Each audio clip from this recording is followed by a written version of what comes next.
What I have in front of me here says, northern groups give opposing governors 30 days to reverse their decision. You know what they're saying? They're saying that all these governors, especially in southern Nigeria, who are saying that there is no land for Ruga in their homelands, in their states, that they have to reverse their decisions within 30 days, or else they themselves, the Fulani people, will not be able to guarantee the safety of any southerner in northern Nigeria. This actually happened. We place President Buhari and the federal government on notice that they must act to halt and completely stop this raging madness within 30 days, beginning from today, Wednesday, July 3, 2019. For the avoidance of doubt, we advise the federal authorities and the southern leaders to heed the 30-day notice, failing which we will most definitely be left with no option than to consider resorting to our decisive line of action. We remind the nation that so long as the Fulani will not be allowed to enjoy their citizens' right of living and flourishing in any part of this country, including the South, no one should also expect us to allow any southerner to enjoy the same in northern Nigeria. The man said, as long as the Fulanis cannot be allowed to take a share of their citizenship. These are the same people Buhari told us were coming in from Niger, from Mali, from Chad. They are now claiming citizenship in our land. And they are telling you that if you do not allow for the forceful takeover of your land in the southern part of Nigeria, that they will not even allow your own people in the north to sleep and have peace. Ruga, as many of us know, is a very satanic project, and it is actually the final phase in the forceful Islamization of Nigeria. There is no question about that at all. But you know what is even more absurd about Ruga? What is so absurd about it is that the federal government does not have right to go and take over people's lands in their states. But look what they did in Benue. They've done it in so many other states. My own southeast people are keeping quiet, but you see what Benue did. The Benue, they came and took over lands without informing the state government, according to the personal assistant or whatever to the government. They said they were not aware. Nobody told them. They just came and pointed at a place and said, from here. I mean, one of the men who took the journalists to the land where they put all the signposts that they have already marked for their Ruga, the guy was asked a question. He said, Oga, how far is this land that the federal government has taken for Ruga? The guy said, as far as your eyes can see. Some people just came there, raise that fence there in the name of Ruga or whatever, without consultation with the people and for no projects that we know of, and we are not going to allow them. We have scattered the signpost. Before the end of the day, this fence will come down.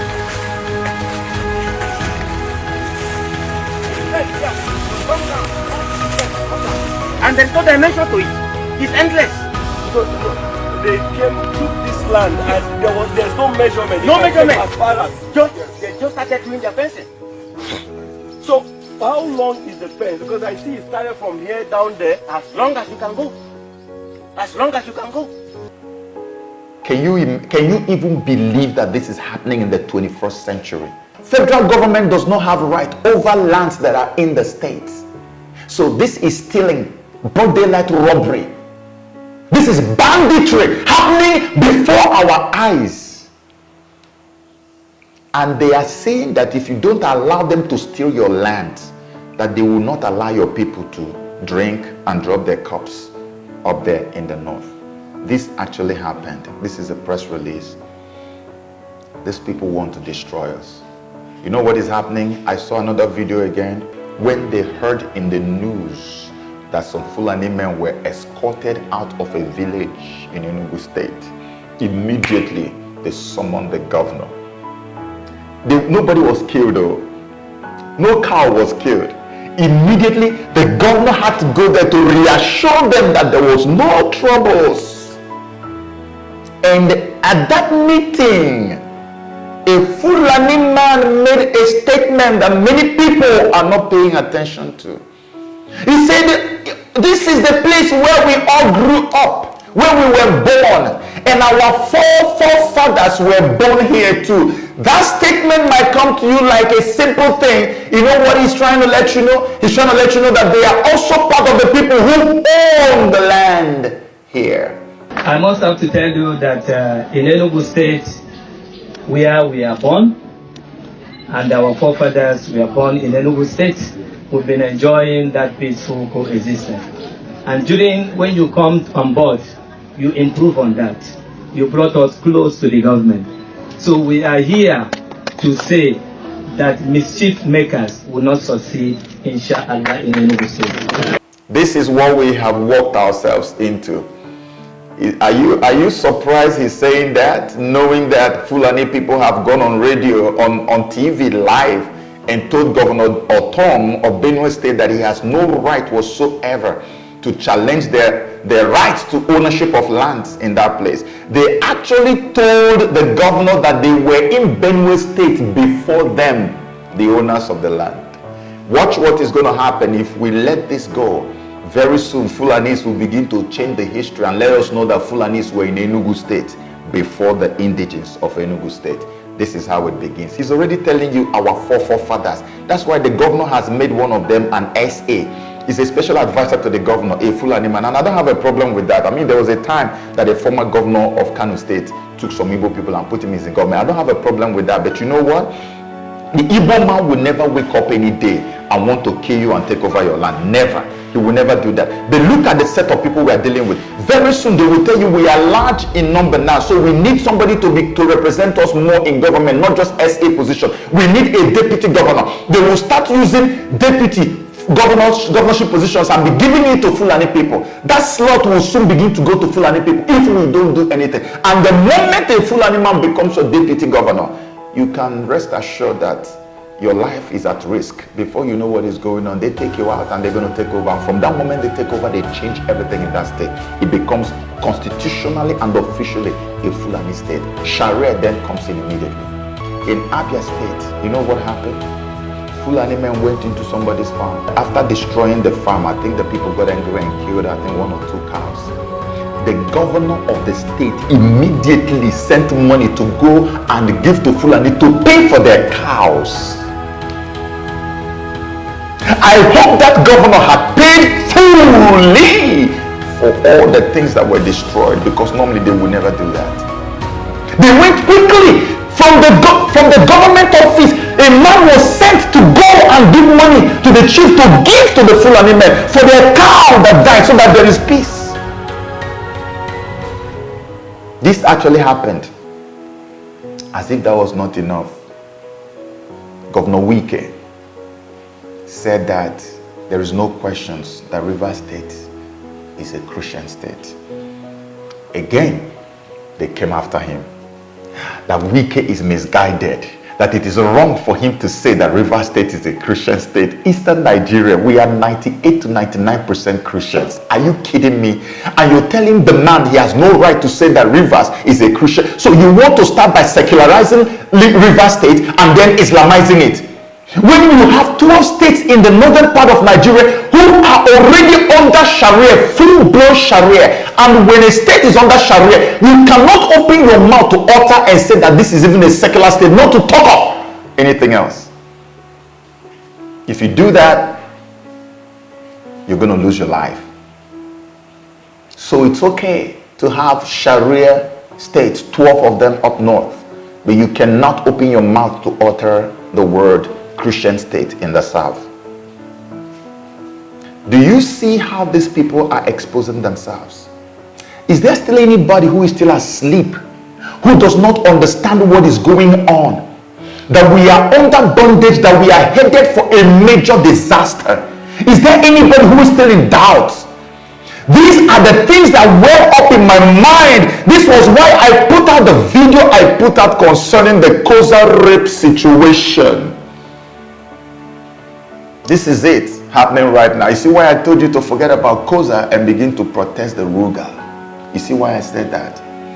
I put out that video, people didn't understand. I mean, overwhelmingly there's been a lot of positive reaction, but there are some people who thought maybe this man wants to condone rape. He wants to. No, I don't condone rape. I do not excuse rape. God in heaven knows I will never excuse rape. I have counseled a lot of rape victims before. I know what rape is. I know what it does to women and to men too. Some males have been raped before too. In a few weeks' time, my media productions company is going to be moving into a beautiful African country to shoot a movie that the story is based off of rape. So I know what rape is all about. I could never condone it. But unfortunately, in this particular case, we did not follow due process. And the whole thing was too fishy. But then, above all, it wasn't even just about the due process and the fishiness of the whole story.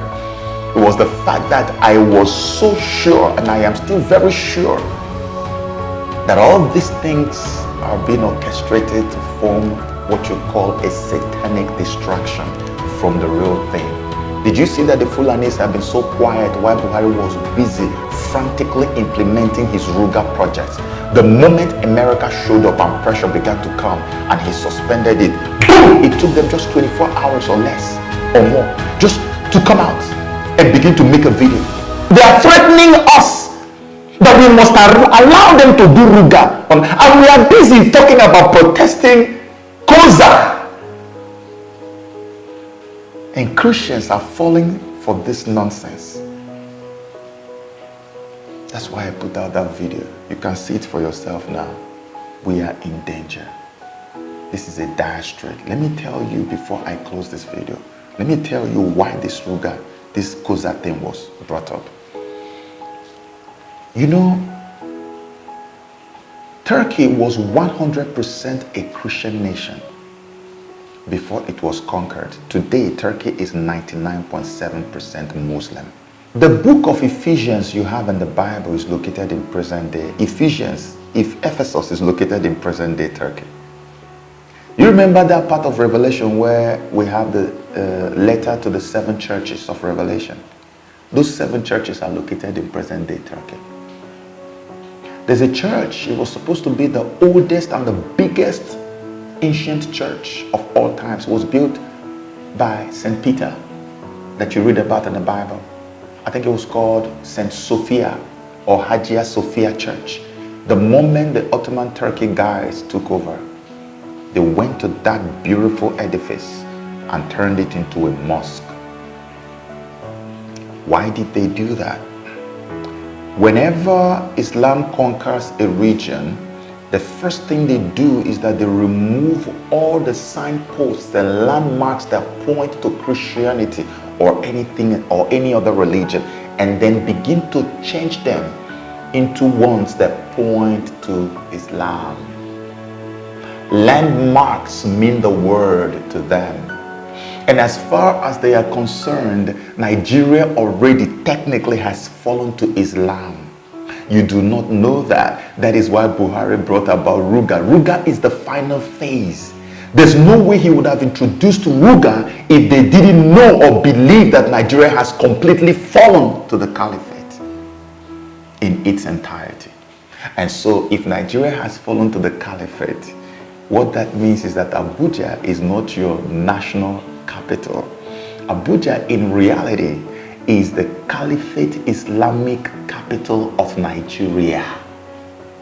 Abuja, let me say it again, is not your national capital. It is the Caliphate Islamic capital of Nigeria. And so all these imposing structures, churches, magnificent edifices that are churches in Abuja, they are a threat. And so all of them are going to be kicked out. You see, they started with Fatoyinbo because they probably considered that Fatoyinbo should be a weaker link.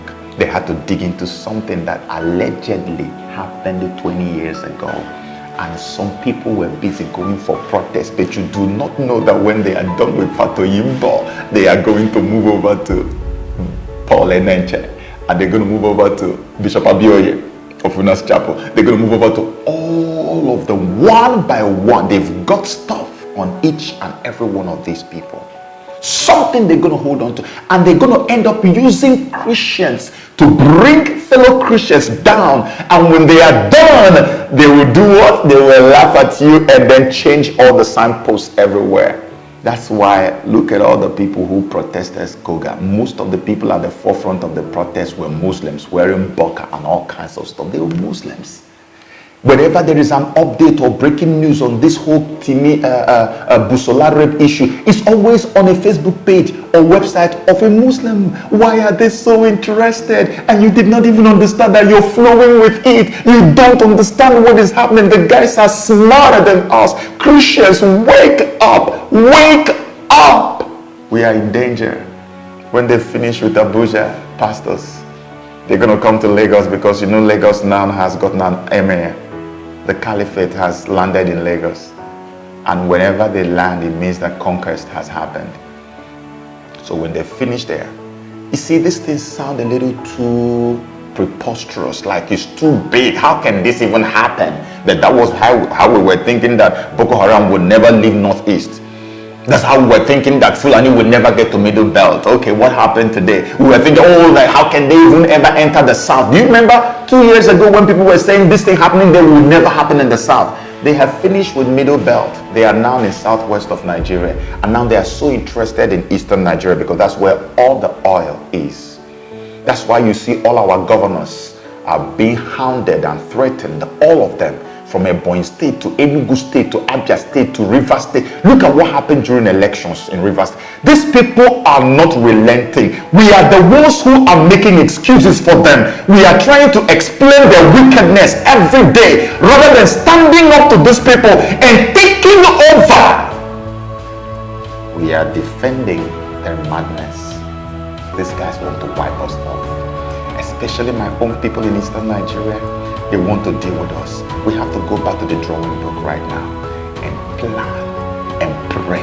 This is why we are praying on Facebook. 12 midnight every day throughout the month of July. We are praying. I told you, without prayer, these guys will finish you and I in Nigeria. There is no other hope. They have everything from head to toe. They have everything. We don't have nothing but the power from God. That's why we are praying. Join us on Facebook to pray. You can skip that sleep at midnight. Let us pray. It was when we started praying that God began to answer our prayers by bringing America to pay attention to our people. That is why the Ruga thing was suspended, and more pressure will still come. America is the only one who can help. Our prayer is the only thing that can make them do it.